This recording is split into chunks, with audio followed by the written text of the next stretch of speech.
Sir आप longest defence minister है अल्लाह के फजल से।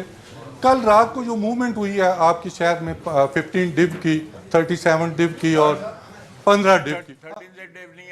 15 डिव तो है ना, 37 डिव साथ है।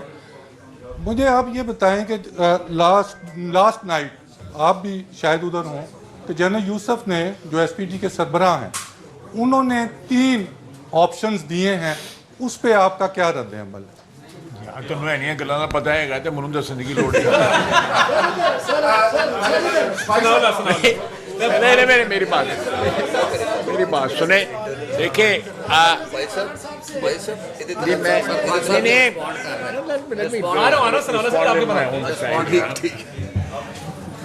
बात सुने, अगर वहाँ पे कोई मूवमेंट हो रही है तो मैं इस पे ये इश्तिहारी मुहिम तो नहीं चला सकता ना उसकी, या वहाँ पे कोई स्ट्रेटजी अगर जो है फॉर्मुलेट हुई है तो आपका क्या ख्याल है कि मैं यहाँ पे प्रेस कॉन्फ्रेंस में बताता रहूँगा? तो सवाल पूछने वाले कुछ सोच ही लिया करो, खुदा दा वास्ता।